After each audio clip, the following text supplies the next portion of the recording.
ever since you began to build your empire. You've had a crutch to lean on. I swear in the name of Almighty God, I will take revenge on Tommy Shelby. That, my friend, is the finest opium in the world. Perhaps we can meet after you've spoken to your wife's uncle, Jack Nelson. Tommy Shelby wants to do business with Jack Nelson. So speak to your uncle and get me out of here. If he doesn't want to buy my opium, I will sell to the East Boston Jews. It's Ruby. She's not well. How come enough?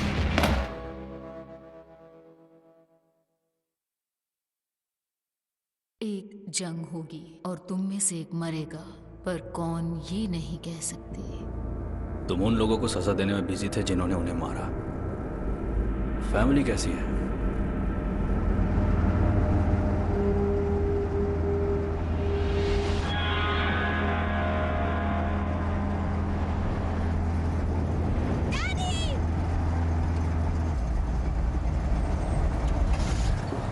Hello Ruby, मेरा बच्चा कैसा है?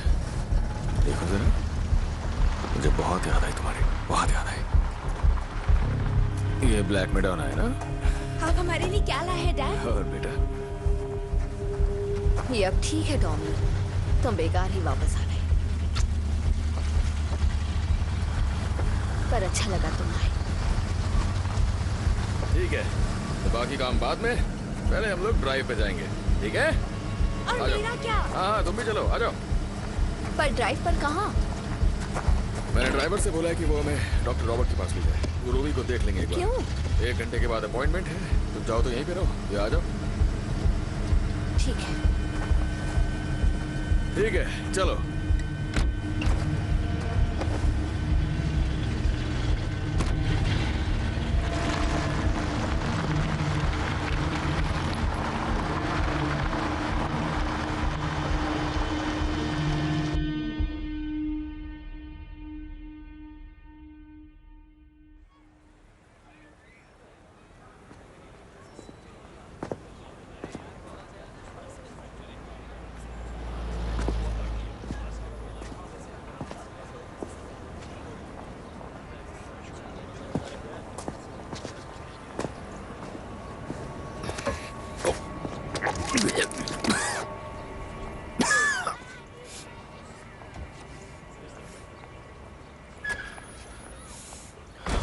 Tommy? हाँ? सब ठीक है, वो बिल्कुल ठीक है। चलो, अच्छी बात है, सुनकर राहत मिली। हाँ। ड्राइवर कार लेके आ रहा है। डैडी, हाय, इधर आओ।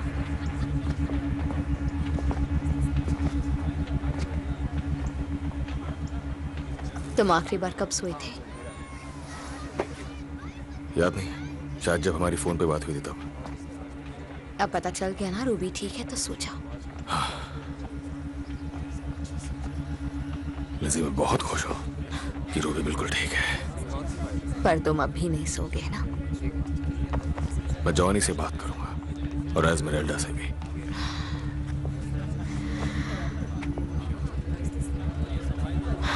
हम छुट्टी पर जा सकते हैं, अमेरिका में कहीं किसी पहाड़ पर। नहीं, वो तो नहीं हो सकता। जिस आदमी से मैं डील कर रहा हूँ वो लंदन आ रहा है, मुझे वहां जाना पड़ेगा। कोई रास्ता नहीं है। हम जरूर निकल जाएंगे लिज़ी, बस एक आखिरी डील बाकी है।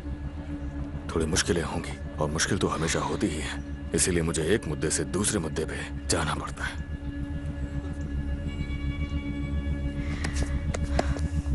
ये महसूस हुआ? कुछ भी महसूस होता है? तुम ऐसे बात करते हो जैसे सब कुछ किसी स्क्रीन पर देख रहे हो।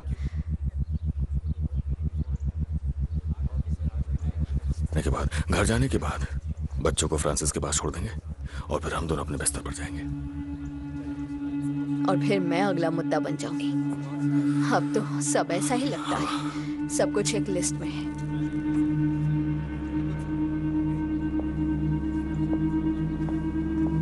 हे बेबी, हम घर कब जाएंगे? बस थोड़ी देर में जाएंगे।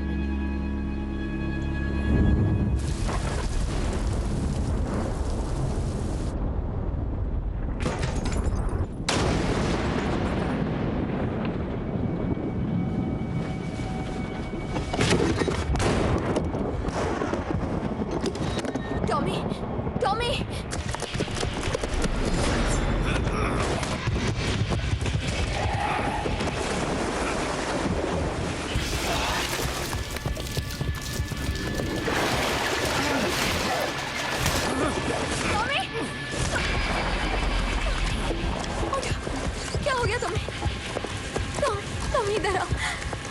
क्या हो रहा है? टॉमी, क्या हो रहा है? टॉमी।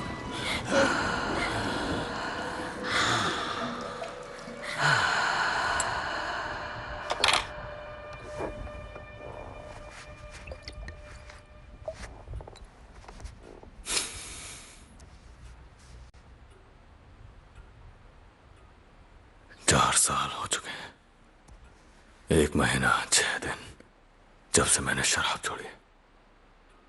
मेरा दिमाग ठीक है, मैं अपने होश में हूं। ये पहली बार हुआ? एक बार शिप पे हुआ था, इतना बुरा नहीं।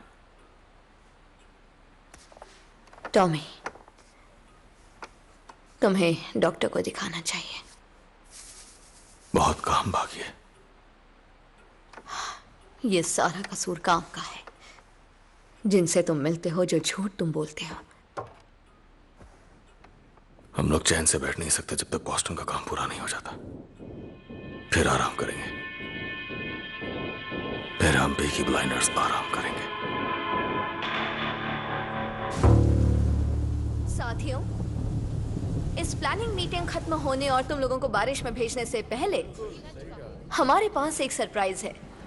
वो अभी अमेरिका के ट्रेड मिशन से वापस लौटे हैं। जल्दी वापस आ गए और उन्होंने खुद आप वॉलंटियर से बात करने के लिए जोर दिया है। साथियों, साउथ बर्मिंघम के आपके labour representative mister Thomas Shelby MP OBE।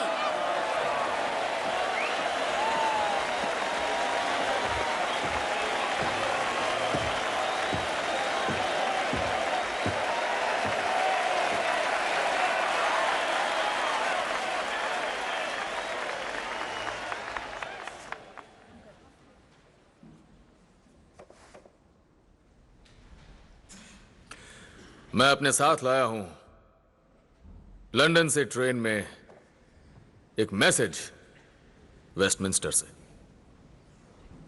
नहीं, मैसेज नहीं है, मैसेज नहीं है, बल्कि मैं लाया हूं एक हुक्म कि आपको चुप रहना है।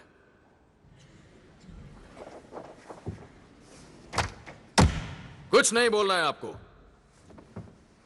एक शब्द नहीं। इस शहर के इस वक्त जो भी हालात है उनके बारे में, भुखमरी के बारे में, ना ही नौकरियों के बारे में, ना ही तनख्वाहों के बारे में, पर वो जो ऐश की जिंदगी जी रहे हैं, वो लोग बोल सकते हैं, वो लोग अपनी आवाजें उठा सकते हैं। पर यहां धुंध में खोए हुए तुम सभी लोग, आयरिश और इटालियन और इंग्लिश, जो समाज के लिए कुछ करना चाहते हैं, यहां तक कि हमारे समाज के कुत्ते और बिल्ली तक को चुप बैठना होगा, क्योंकि किंग और उनके सारे घोड़े, उनके सभी आदमी यही चाहते हैं कि आप लोग चुप रहो।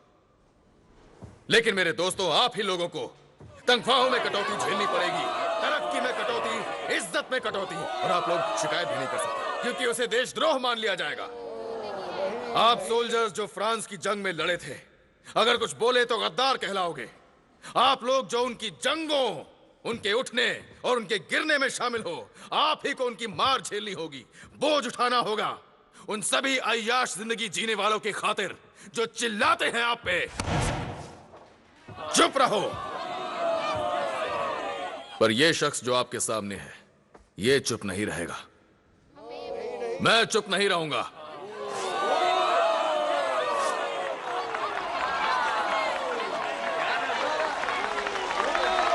मैं चुप नहीं रहने वाला, मैं चुप नहीं रहने वाला, क्योंकि मैंने आपकी आवाजें सुनी है जब आप लोग मेरे पास अपने रोते बिलखते भूखे बच्चों की कहानियां लेकर आते हैं, और मैं उस हर एक बच्चे की चीख को अपने जहन में जिंदा रखूंगा और वापस अपने साथ लेके जाऊंगा वेस्टमिंस्टर की ओर जाने वाली ट्रेन में, और सुनाऊंगा मैं वो सारी चीखें हाउस ऑफ कॉमन्स में, और फिर देखते हैं वो हमें कैसे चुप करवाते हैं। हाँ,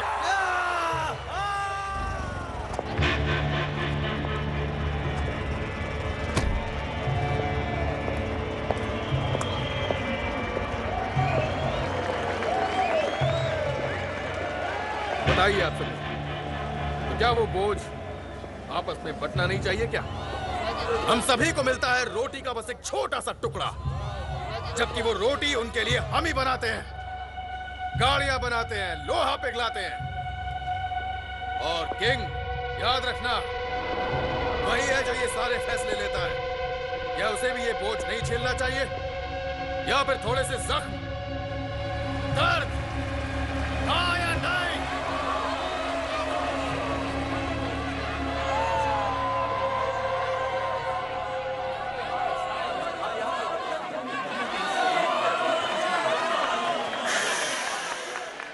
चुप रहो तुम छोटे साधारण लोग, चुप रहो। बढ़िया, आवाजें बचा के रखो, इसकी जरूरत पड़ेगी। सैटरडे को जब हम सभी लोग इकट्ठा होंगे बुल रिंग मार्केट में, और साथ में बुलंद करेंगे आवाज, तोड़ देंगे अपनी चुप्पी और गिरा देंगे इस टूटी फूटी सरकार को।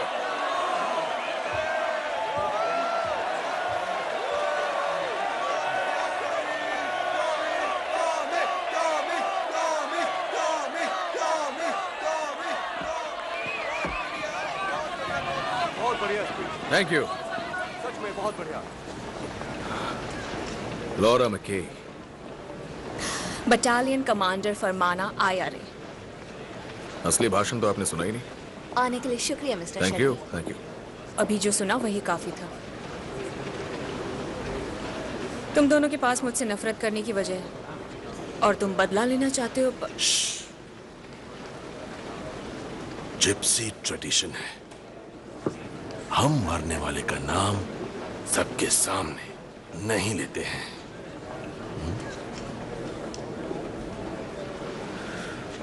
लॉरा मैकी, शेल्बी फैमिली में हमेशा काम पहले आता है और बदला बाद में। हमारे अपने जो गुजर चुके वो समझेंगे और मान भी लेंगे। चलो चलते हैं। हमने किसी भीड़ वाली जगह पर मिलना तय किया था। भीड़ की जरूरत नहीं है, तुम्हें अभी नहीं मारेंगे। चलो।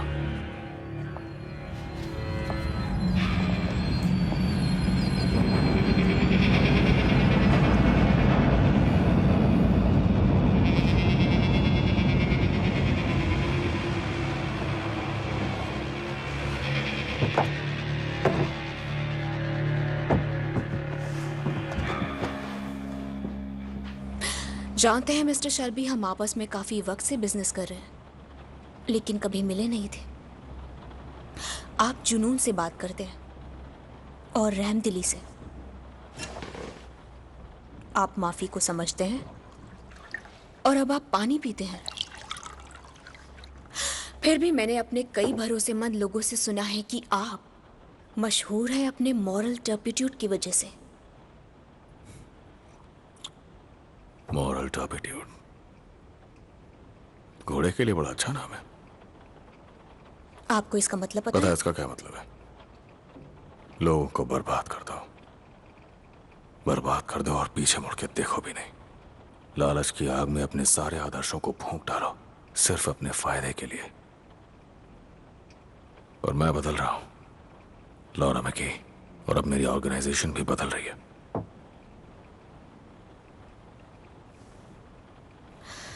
तो बॉस्टन में क्या हुआ? जैक नेल्सन ने इनकार कर दिया। तो क्या हम उसके इनकार को चुपचाप मान लें? ये वो लेटर्स हैं जो लिखे हैं और भेजे हैं जैक नेल्सन ने पिछले 3 महीनों में।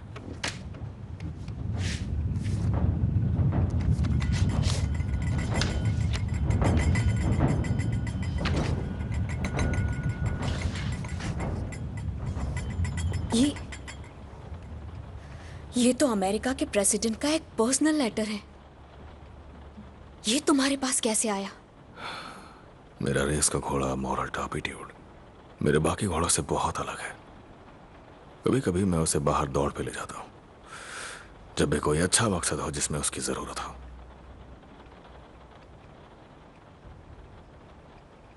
जैक नेल्सन लंदन आ रहा है।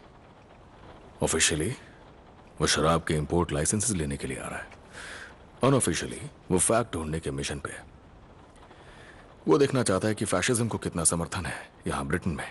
बाद में प्रेसिडेंट को इसकी रिपोर्ट देगा। और हमें इससे क्या मदद मिलेगी? अपने बेटे को लिखे इस लेटर में जैक नेल्सन ने फैशिज्म को लेकर अपना समर्थन जाहिर किया है। और इस लेटर में बर्लिन में अपने दोस्त को लिखा है। इसमें ज्यूज के बारे में कुछ दिलचस्प बातें हैं। वो यूरोप में फैक्ट्स की जांच करने नहीं आ रहा है, वो यहां सबूत ढूंढने आ रहा है कि फैशिज्म ही जीतेगा। और तुम और मैं इस काम में उसकी मदद करने वाले हैं। मुझे लगा था कि आप सोशलिस्ट हैं। तो जब से पॉलिटिक्स में कदम रखा है यही सीखा है कि कोई लाइन बीच से निकल के कभी बाएं या दाएं नहीं जाती है, वो गोल गोल घूमती है। मैं तुम्हें दिखाता हूं। अगर बाएं दिशा में बहुत दूर तक जाओ तो कोई ऐसा मिलेगा जो दाएं दिशा में बहुत दूर तक गया होगा, और दोनों एक ही जगह मिल जाते हैं। मेरे जैसे सोशलिस्ट वर्किंग क्लास और तुम्हारे जैसे नेशनलिस्ट वर्किंग क्लास, नतीजा नेशनल सोशलिज्म। और मैं यहां हूं बीच में, एक आदमी जो ईमानदारी से जीना चाहता है अंधेरे से भरी इस दुनिया में। डबलिन में तुम्हारे दोस्त हैं लॉरा मैकी, जो फैशिस्ट आयरलैंड के लिए लड़ाई लड़ रहे हैं, और तुम उनकी तरफ से काम कर रहे हो। सही कहा ना? जब जैक नेल्सन लंदन आएगा तो फिर मैं उसे ऑसवाल्ड मोज़ली तक और फैशिस्ट का साथ देने वालों तक, हाउस ऑफ कॉमन्स और हाउस ऑफ लॉर्ड्स तक ले जा सकता हूं, लाइन के दोनों तरफ से। फैशिज्म बहुत पसंद आ रहा है ऊंचे तबके वाले लोगों को, और तुम्हारी मदद से मैं उसे डबलिन तक ले जा सकता हूं। और आपको लगता है कि इस तरह हम अपना माल पहुंचा सकते हैं बॉस्टन में? हो सकता है, तुम्हारे मकसद के लिए और फायदे हो सकते हैं। तुम्हें बस इतना करना है कि बैठो और जैक नेल्सन से बात करो आने वाले सुनहरे युग के बारे में, और उनके यूएस प्रेसिडेंट के नक्शे में आयरलैंड को भी शामिल करवाओ।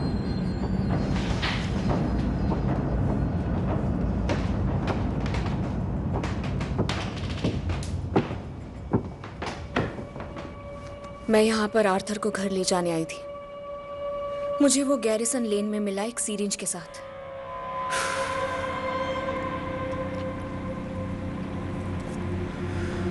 दोस्त हमेशा प्यार करता है, पर मुसीबत में सिर्फ भाई काम आता है, किसी महान आदमी ने कहा था। मेरे दोनों भाइयों को मेरी जरूरत है, लेकिन ज्यादा जरूरत तुम्हें है। मेरे साथ चलो टॉमी। तो लॉरा मैकी, दुनिया बदलने में मेरी मदद करोगी?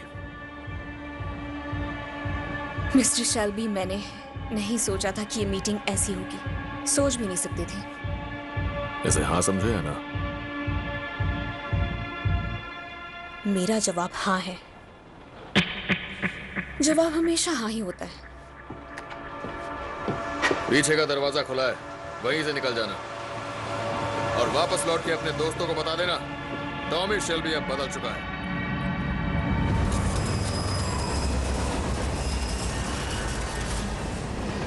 कहाँ है वो? मुझे जब मिला तो सिरिंज खाली थी। वो कहीं पर भी पड़ा रहता है। ये क्या चल रहा है टॉमी? ये सब क्या चल रहा है? सब कुछ कंट्रोल में है एडा। पर मैं कंट्रोल में नहीं हूँ टॉमी। मैं तुम जैसी नहीं हूँ टॉमी, और ना ही पॉली की तरह हूँ मैं। पर मैं कोशिश कर रही हूँ बनने की। वो होती तो ये सब रोक देती। हम आर्थर को इससे बाहर निकाल लेंगे। मैं आर्थर की बात नहीं कर रही हूँ, मैं तुम्हारी बात कर रही हूँ। मैंने सुना अंदर क्या बातचीत चल रही थी।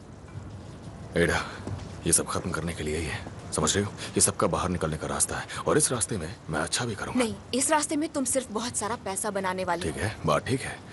अगर मुझे मेरे अच्छे कामों का कोई भी इनाम मिलता है तो बहुत अच्छी बात है, लेकिन तुम्हें तुम्हारा पूरा हिस्सा मिलेगा, समझो। पर फैशिस्ट के बीच रहकर, उनके बीच रहकर ही मैं उन्हें कमजोर कर सकता हूँ। पॉली भी इसके लिए हाँ कहती, भले ही वो सोना और हीरा और बहुत से महंगे महंगे कपड़े पहना करती थी, पर अंदर से वो सोशलिस्ट ही थी।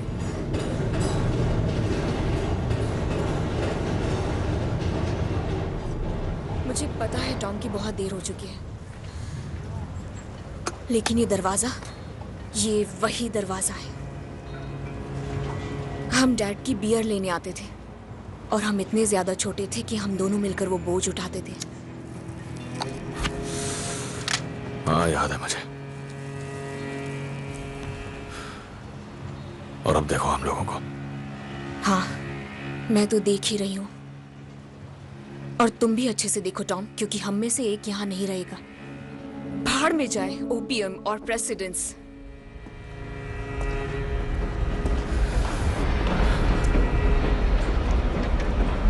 एडा, अगर तुम्हें मेरी मदद नहीं करनी है तो मैं तुम्हें कुछ नहीं कहूंगा। और ये मेरा मिशन है और मेरी इसमें कोई हद नहीं है। कहाँ हो तुम टॉम? हाँ, मेरा बड़ा भाई। तुम कभी कभी खुश होते थे, हंसते थे। क्या तुम्हें ये जगह याद भी है? तुम गैरिसन में ऐसे चलते हो जैसे कोई अजनबी हो और यहाँ आकर सिर्फ पानी पीते हो। मैं जिंदा हूं एडा।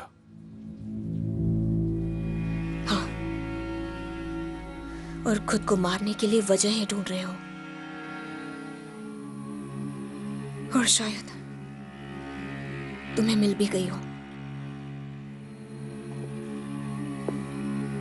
मेरे बच्चे हैं टॉमी,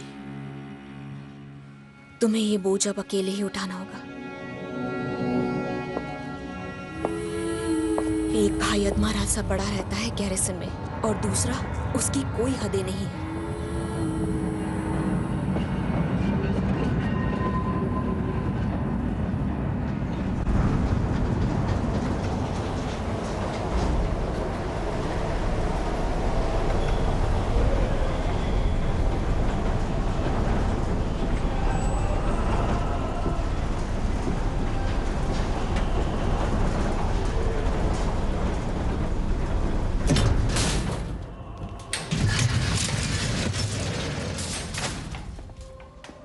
मेरे आने का पता है।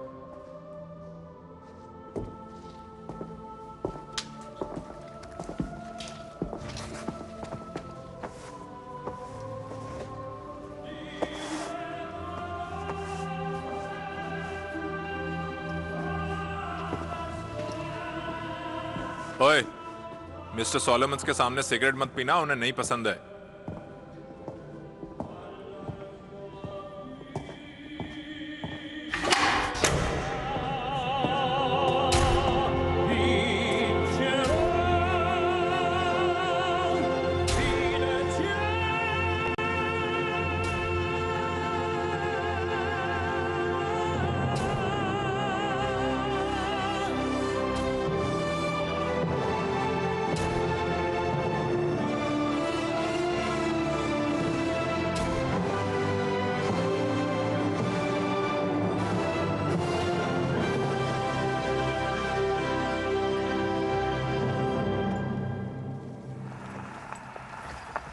मुझे हमेशा ऐसा लगता था कि ओपेरा का मतलब मोटे लोगों का चीखना चिल्लाना होता है। हा? तो अब तुम्हें क्या लगता है? टेनोर की जुनून भरी आवाज सुनकर मुझे इटालियन फौजियों की चीखें याद आती है जब मेरी छुरी उनके अंदर घुसती थी। अपनी खुद की मौत के बाद से मैंने वो डर अक्सर महसूस किया है। हाँ, सच में। लेकिन मैंने तय किया है कि इन आवाजों से लड़ने के बजाय मैं गीत लिखूंगा और खुद को एक ओपेरा में बदल दूंगा। इसे मत जलाना। नहीं, बिल्कुल नहीं। तुम्हें किसी ने बताया नहीं कि मुझे इससे तकलीफ है? मुझे बताया गया था एल्फी कि तुम दुनिया से अलग होके पूरा दिन ओपेरा सिंगर्स के ख्यालों में बस पागलों की तरह खोए रहते हो। ओपेरा और गाने का कोई लेना देना नहीं है। ये गाना नहीं होता, ये वो आवाजें होती है जिसे लोग शब्दों से पहले निकालते हैं। और तुम इसलिए स्मोक नहीं कर सकते क्योंकि स्मोक की वजह से मुझे दिखाई नहीं देता है, समझे?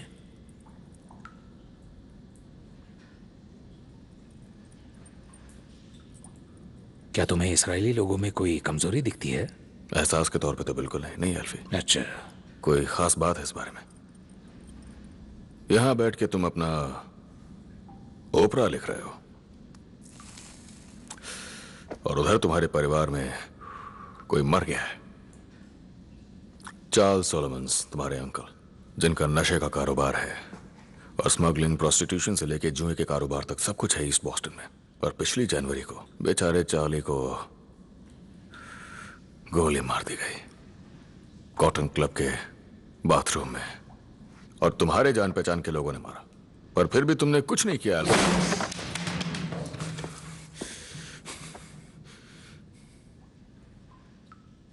मेरे ओपेरा का नाम है अमेरिका, और अमेरिका यही मेरा मास्टरपीस है। सच ये है कि तुम्हारे अंकल मर चुके, बॉस्टन हाथ से निकल गया, और तुम जो कभी पूरा कैम्पडेन टाउन चला रहे थे,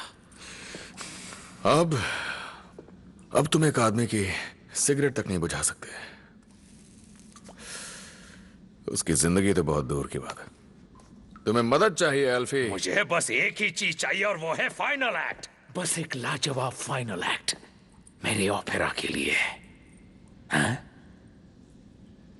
एल्फी, लगता है मैंने तुम्हारा फाइनल एक्ट लिख दिया है।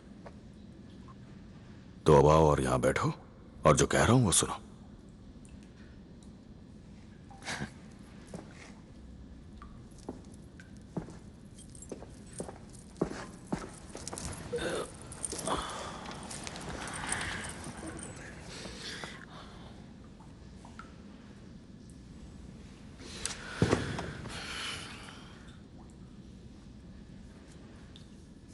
मेरे पास 5 ton pure refined opium Liverpool के मेरे गोदाम में रखी हुई है।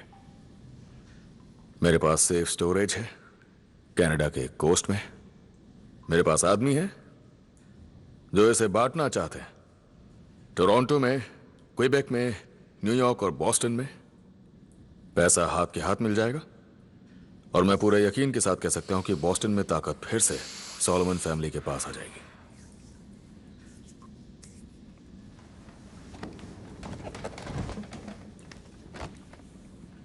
जो ये फाइनल एक्ट मैं तुम्हें दे रहा हूं एल्फी, उसमें बदला तुम खुद ही लोगे।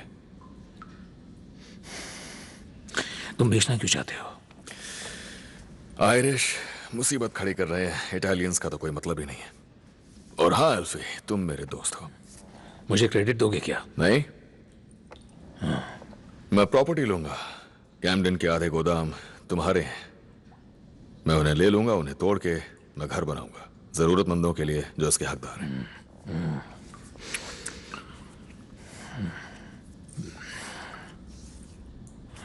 हाँ, तो वो जो आयरिश लोगों का सलूक हमेशा मुश्किल भरा रहा है टॉमी, करीबन 700 सालों से।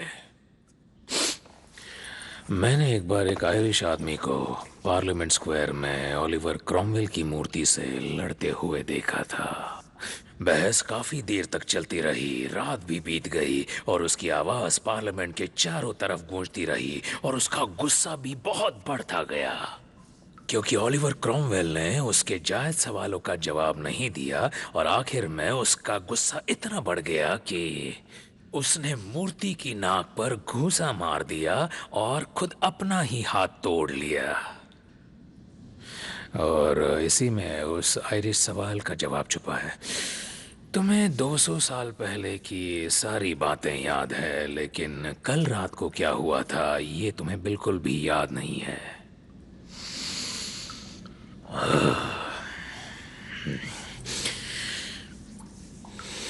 एक टन कितने में? जॉनी, आज अकेली आई हूं। जैक ने कहा कुछ हफ्ते और, फिर तुम रिहा हो जाओगे। तुम लंदन कब जा रही हो?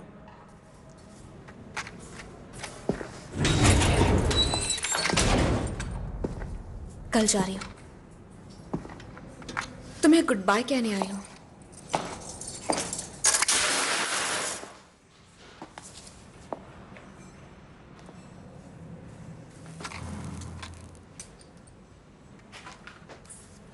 लंदन में रहोगी तो डेविल से दूर रहना। जरूरत पड़े तो अपने कान बंद रखना। मैं तुम्हारे साथ होंगी माइकल।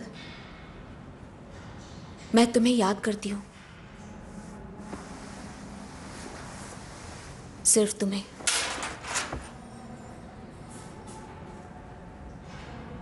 और टॉमी शेल्बी के बारे में फिक्र मत करो। मुझे मुर्दा आदमी से कोई मतलब नहीं। जैक कहते हैं कि उसे मरना होगा। तो तुम जैक को कहना कि इंतजार करे। कोई अगर टॉमी शेल्बी को मारेगा तो वो तुम होगे। मैं जानती हूं।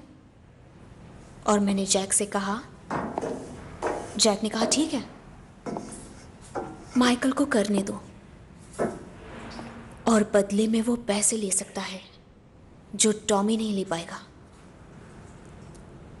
$5 मिलियन। डेविल मर चुका होगा और हम जीत जाएंगे। ओह, और हाँ माइकल, हर रात बॉस्टन की आधी रात जब लंदन में सुबह के 5 बजे होंगे, मैं अपने बड़े से बिस्तर पर जागती रहूंगी और तुम इस जेल के कमरे में जागते रहोगे और हमारी रूहें साथ आएंगी और प्यार करेंगी। और मुझे अलार्म की भी जरूरत नहीं है। और तुम पूरा होने से पहले नहीं सोओगे। आधी रात से सुबह तक।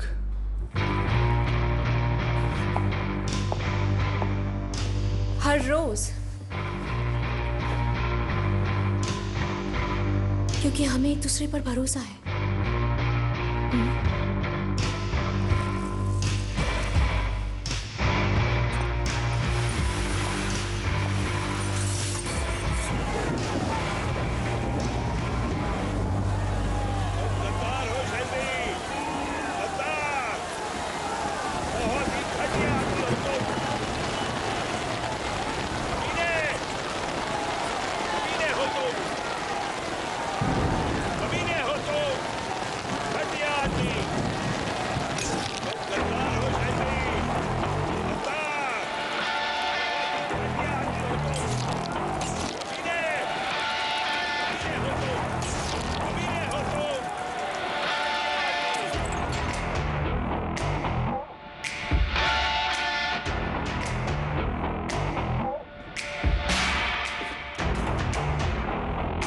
अंधेरा और नीला और तेज और नीचे से भी। मेरी जान, कैसा लगा? तुम एकदम जबरदस्त लग रहे हो मेरी जान।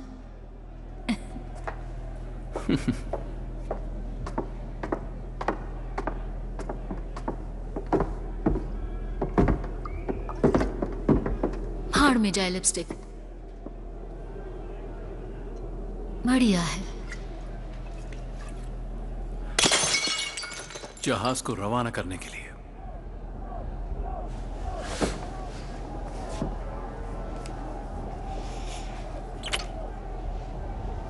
लंबी और डरावनी यात्रा है डायना। मुझे शर्मिंदा मत करना।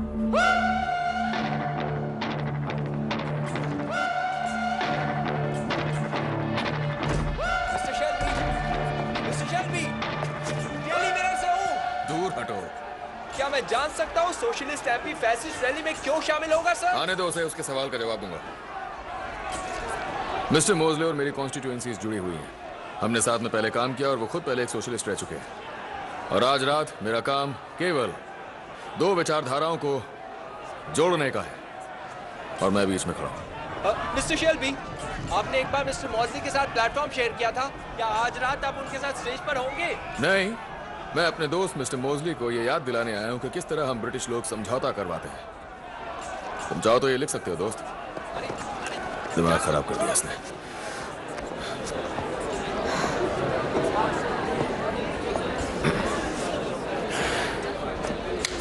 लिजी, तुम्हें पता होना चाहिए कि मोजली की बेबी 6 महीने पहले गुजर गई थी।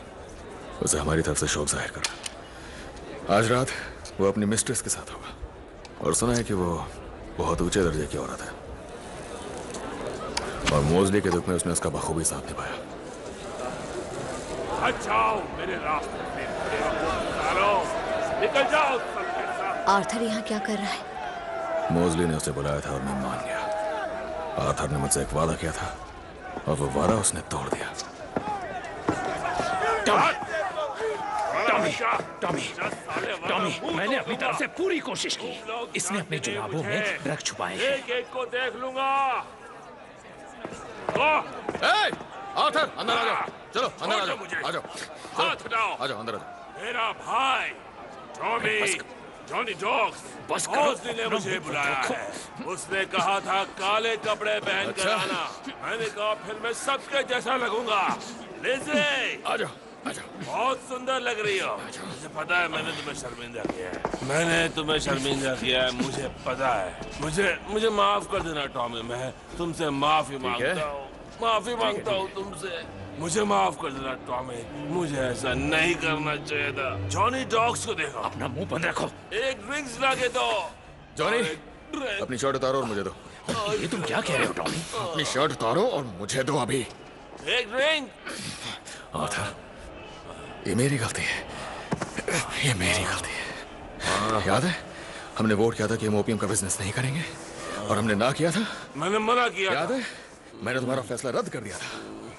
मैं यहाँ नहीं था, मैं दूर था। कहाँ थे? और एडा ने मुझे बताया कि तुम मोजली के साथ घूम रहे हो। हाँ वो हाँ एक बड़ा खूबसूरत घर। मैं बेलग्राविया में पार्टीज में जाता था और वहाँ मुझे इज्जत मिलती थी। और तुम उन्हें क्या देते हो? स्नो और कंपनी का बहुत सारा माल। देखो अपने आप को, आधे खत्म हो चुके हो तुम। आधे खत्म हो गए। बस कबाड़ और हड्डी। तुमने थप्पड़ मारा मुझे। थप्पड़ मारा। मुझे अनसुलझा ही दिखना है, समझ रहे हो?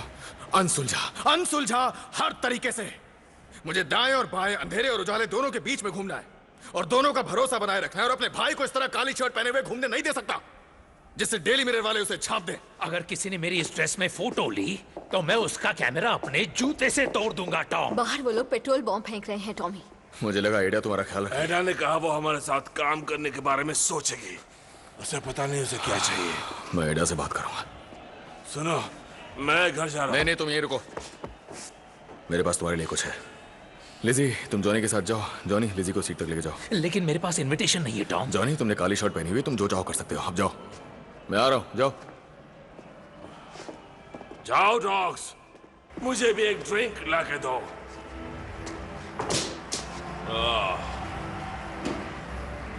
टॉम, मेरी और दे। आर्थर, अमेरिका जाने से पहले मैंने एक खत लिखा था। किसको? लिंडा को। उस खत में मैंने लिखा था, लिंडा, क्रिश्चियन औरत होने के नाते तुम्हें माफ करने में यकीन है? उसके जवाब में मुझे ये मिला 2 दिन पहले। देखो इसे।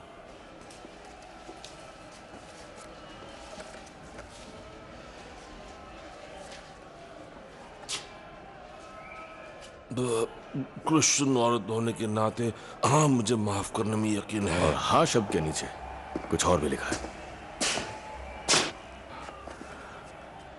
आर्थर, मैं क्रिश्चियन नहीं हूं, लेकिन मुझे भी माफ करने में यकीन है। तो नशे से दूर रहो। 2 हफ्तों तक कोई नशा नहीं करोगे तो फिर मैं लिंडा को एक और खत लिखूंगा,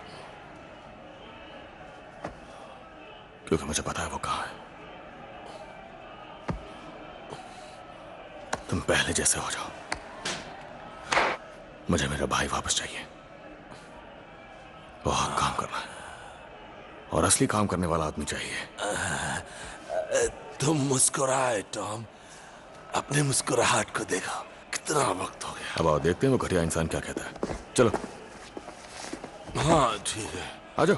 हाँ चलो। वो घटिया लोग हैं टॉमी। काली शर्ट और जूस। आओ देखते हैं क्या चल रहा है। आ जाओ। तुम यही रहो, कुछ मत करना टॉमी। इन्हें मैं संभालता हूँ। चलो इधर आओ, मैं तुम्हें दिखाता हूँ। चलो, ये ले।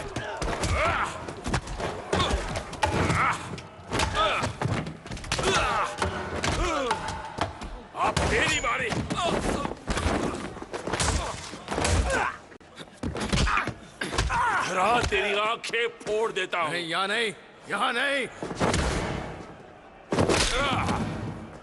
यहाँ अब बहुत हो गया, घर चलो। मुझे जरूरी काम है। जॉनी, इसे घर ले जाओ और इस बार इसके मोजे भी चेक करना।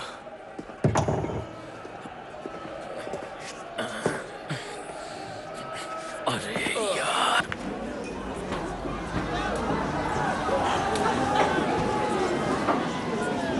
टॉमी, अब हमें निकलना चाहिए। इस अमेरिकन बिजनेस को रहने दो, सब है हमारे पास। नहीं, अभी उतना नहीं है। लो वो आ गए। मुस्कुराना मत भूलना। आ जाओ।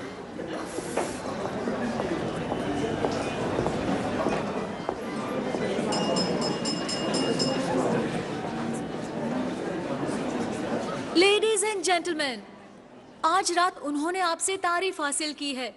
महान देश के आने वाले प्राइम मिनिस्टर सर ऑसवर्ल्ड मॉज़ली। बाहर में जाओ मोस्टली, बाहर में जाओ, छोड़ो मुझे।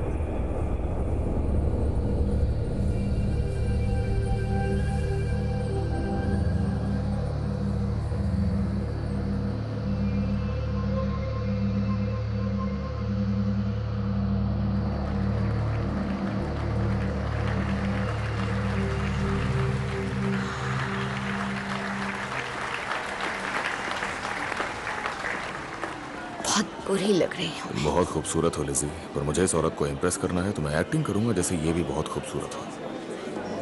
मॉज़ली, डायना, ये हैं Tommy Shelby, MP OB mister Shelby, lady Diana Mitford. Oswald की सबसे नई और आखिरी मिस्ट्रेस। ये मेरी वाइफ है, लिज़ी शेल्बी। इयररिंग्स खूबसूरत हैं। ओह, ये मैंने टिफिनी से चुराए थे। एक्चुअली ये इयररिंग्स इन्होंने पेरिस से खरीदे थे। हनीमून पर पेरिस गए थे। ओह, मुझे पेरिस बिल्कुल पसंद नहीं। सुना है आपको बर्लिन पसंद है? हम दोनों वहाँ शादी करने जा रहे हैं, है ना ऑसवर्ल्ड? मॉज़ली, मुझे तुमसे कुछ काम की बातें करनी है, तो क्यों ना तुम और मैं थोड़ी सी शांत जगह चले। जॉन, मिस्टर शेल्बी ने अभी अजीब बात कही है। हम आदमी अलग जाके बिजनेस की बातें करेंगे और तुम औरतें इंतजार करो सच संवर के। हद है।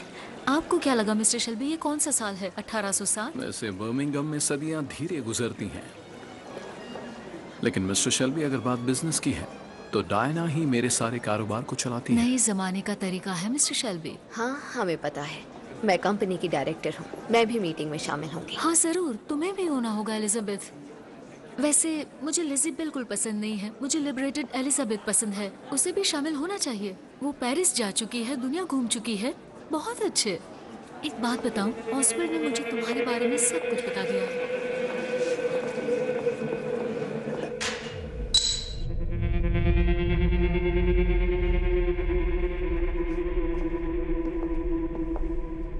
सिर्फ 3, क्योंकि मुझे पता है कि आजकल मिस्टर शेल्बी नहीं बर्लिन पीते। में हमारे दोस्त भी नहीं पीते। चलिए, कम से कम ये बात तो एक जैसी है। ओह, मुझे लगता है उनमें काफी चीजें एक जैसी होंगी। मुझे रिपोर्ट दो Shelby. Officially Jack Nelson London में इंपोर्ट लाइसेंसेस खरीदने आया है, और अनऑफिशियली वो रूजवेल्ट का आदमी है।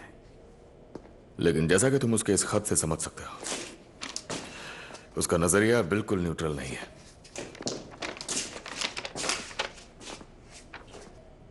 दूसरे पैराग्राफ के नीचे पढ़ो।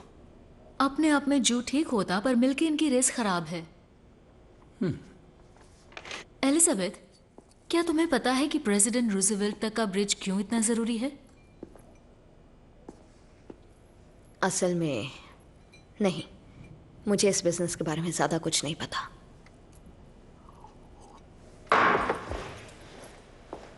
लेकिन तुम्हारे होने वाले हस्बैंड के साथ सोई हूं, उसके बारे में काफी कुछ पता है मुझे।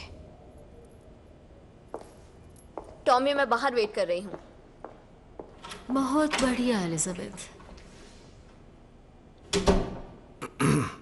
आप लोग नेल्सन से मिलना चाहते हैं कि नहीं? मिस्टर शेल्बी, क्या अब से मैं आपको थॉमस बुलाऊं? आप चाहें तो। हाँ, बिल्कुल चाहती हूँ, और हम आपकी कोशिशों के लिए शुक्रगुजार हैं। लेकिन मिस्टर शेल्बी, इस कारोबार को आगे बढ़ाने से पहले आपको अपनी वाइफ के बारे में कुछ करना पड़ेगा।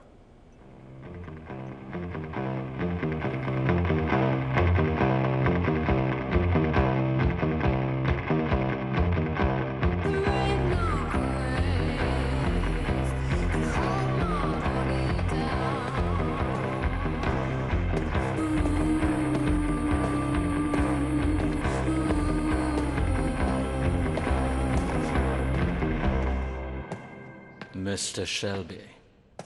हाँ मिस्टर नेल्सन। मैं जल्दी आ गया। मैं इतने खूबसूरत चर्च को अच्छी तरह से देखना चाहता था। तुम कैथलिक हो मिस्टर शेल्बी। मुझे उम्मीद थी कि चर्च में मिलेंगे तो हम दोनों सोच समझ के झूठ या सच बोलेंगे। खैर आपकी उम्मीद बेकार हो जाएगी। यहां कोई भी नहीं सुन रहा है। तुम ऊपर वाले में यकीन नहीं रखते? नहीं। मेरे देश में कैथलिक्स के साथ जो बर्ताव हुआ उससे मुझे गुस्सा आया। उसकी वजह से मैं ऐसा हूं। तुम किस बात पे नाराज हो? धीमापन किसी भी चीज में।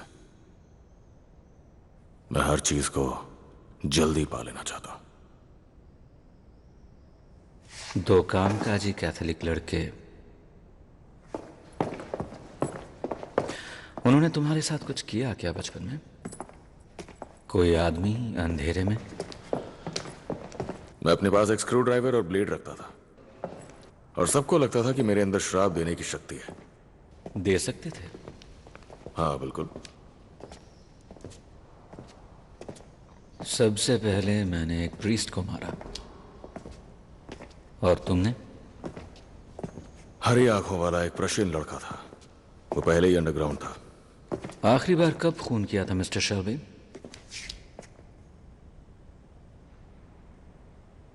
चार साल पहले। उसका नाम था थॉमस शेल्बी। वो विस्की पीता था। तुम ये चाहते हो कि मैं तुम्हें अपने शहर में आने दूं और नार्कोटिक्स में डील करने दूं जिससे लोग मरेंगे? आप विस्की में डील करते हैं मिस्टर नेल्सन। मैंने अभी हाल ही में वेटिकन की एक रिपोर्ट पढ़ी थी जिसमें लिखा था कि विस्की कहीं ना कहीं हमारे कैथोलिक भाई बहनों को ज्यादा मारती है, जबकि ओपियम एक ऐसा सेडेटिव है जिसे ज्यादातर प्रोटेस्टेंट्स और एथीस्ट लोग इस्तेमाल करते हैं। बदले में इंग्लैंड में कुछ लोग हैं जिनसे कि मुझे मिलना चाहिए। हाँ, एक जैसी सोच वाले। मैं यहां लाइसेंस खरीदने आया हूं, शराब के लिए। शराब जो ब्लू ब्लड वाले बड़े लोग पीते हैं। अमेरिका में लेबल्स और एस्पिरेशंस पसंद किए जाते हैं। वैसे मेरे पास अपने खुद के वोडका और जिन के ब्रांड्स हैं, अपने पोर्टफोलियो में शामिल कर सकते हैं आप। मैंने सुना है कामकाजी लोग शेल्बी को पसंद करते हैं। हाँ, और इस बात पे मुझे बहुत गर्व है। सुना है तुम एक कवि भी हो? नहीं, मैं कविताएं बस पढ़ता हूं। इस देश के कुछ लोग हैं जिनसे मैं मिलना चाहता हूं। फैशिस्ट्स। बूट्स और काले शर्ट्स वालों से नहीं, बल्कि टक्सीडोज वालों से। मैं ऐसे आदमियों को जानता हूं जो मकसद के साथ हैं, और ऐसों को भी जानता हूं जो मकसद के खिलाफ हैं। पिछले कई सालों से मैं मिस्टर चर्चिल के करीब रह के काम कर रहा हूं, अलग अलग हैसियतों से। वो मुझ पे भरोसा करते हैं। वो फैशिज्म के बढ़ने के खिलाफ है, और आप भी यही मानते होंगे। इसे रोका नहीं जा सकता। वैसे मैं आपको ऐसे काबिल लोग दे सकता हूं जो मकसद के समर्थन में है, और मैं आपको एक पूरी रिपोर्ट भी दे सकता हूं चर्चिल की स्ट्रैटेजीज पे। ये सब साउथ बॉस्टन तक पहुंच बनाने के बदले में? इसके साथ ही आप खुद चर्चिल का सामना कर सकते हैं बिना मुझसे जानकारी लिए, और मैं अपनी ओपियम जूस को बेच सकता हूं।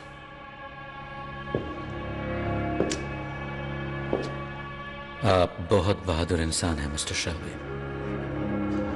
एक वॉर हीरो मैंने सुना।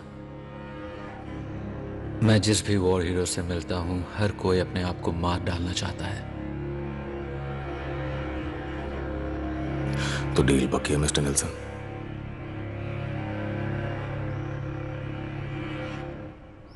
मैं तुम्हारी बातों को जरूर सोचूंगा।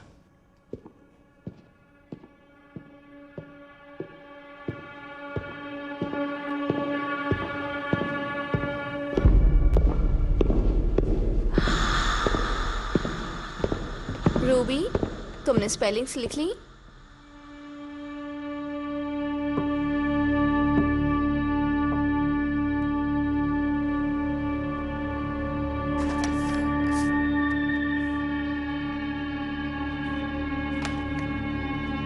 रूबी, रूबी,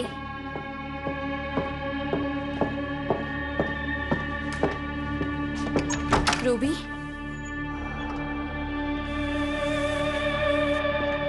रूबी, क्या कर रही हो बेटा? मुझे आवाजें आ रही है, चिमनी से सुनाई दे रही है। कौन सी आवाजें? कोई आदमी है।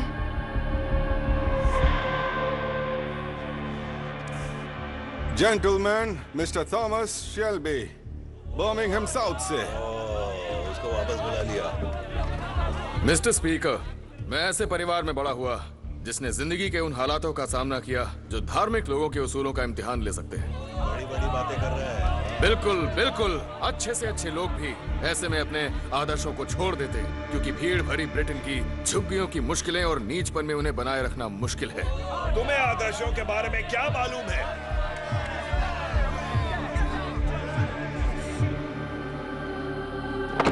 जल्दी करो प्लीज। और इसीलिए मिस्टर स्पीकर, मैं इस हाउस के सामने पेश करना चाहूंगा एक बिल जिसमें क्रांति लाने का दम हो हाउसिंग के मामले में इस पूरे देश में, जिसके तहत झुग्गियों को हटा करके नए घर बनाए जाएंगे, नए पैमानों के साथ, सेहत और साफ सफाई को ध्यान में रखते हुए। Westminster 245, house of Commons.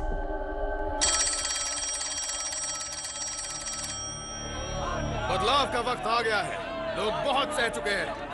आओ खिड़कियां खोलें, एक नई रोशनी आने दें, एक नया जेरूसलम बनाएं, जिसमें सरकारी ईंटें होंगी।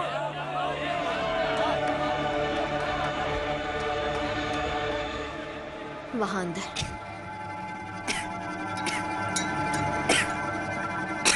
कोई बात नहीं।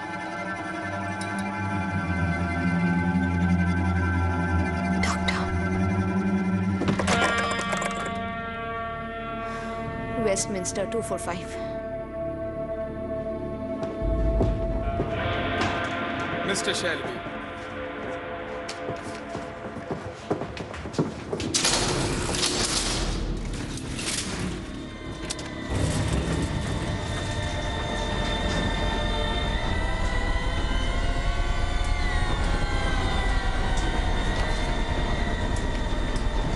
टेक्नर मोरा ओ बेंग रुक के बाद। फैमिली कैसी है? और तुम में से एक मरेगा। वो मुझे घूर रहे हैं डैडी। एक आदमी हरी आपके पास। आप ये आवाजें बंद कर दो ना।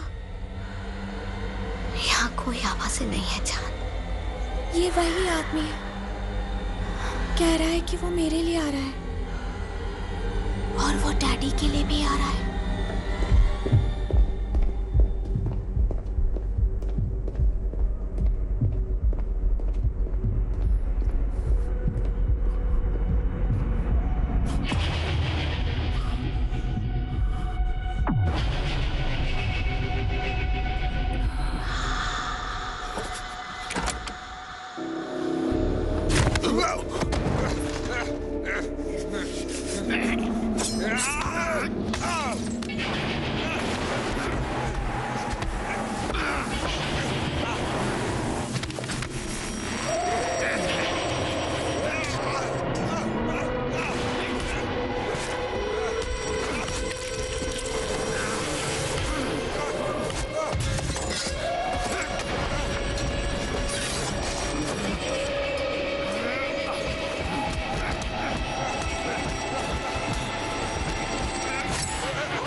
शेल्बी, अंदर सब ठीक तो है ना?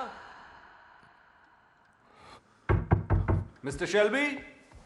सब ठीक है, सब ठीक है।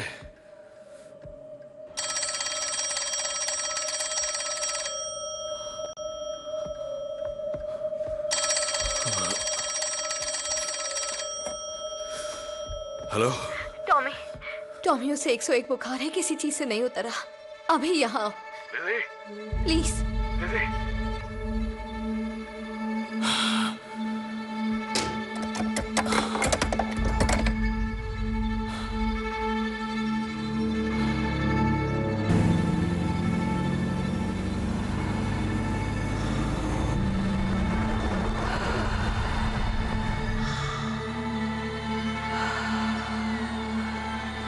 कहाँ है वो? ऊपर है डॉक्टर के साथ। सुनो टॉमी, डॉक्टर ने कहा उसके पास नहीं जाना चाहिए। अगर उसकी क्या? खांसी में खून आ रहा है।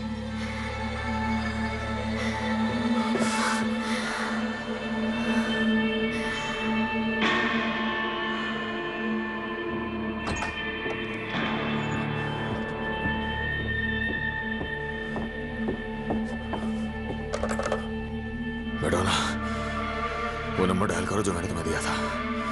एस्मे शेल्बी ली का।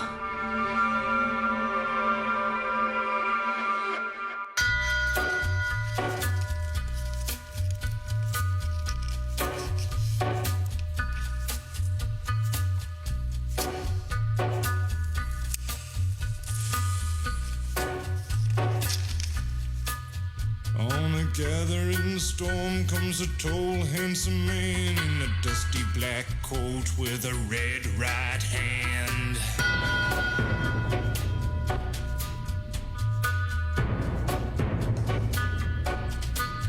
His shadow is cast wherever he stands. Stacks of green paper in his red right hand.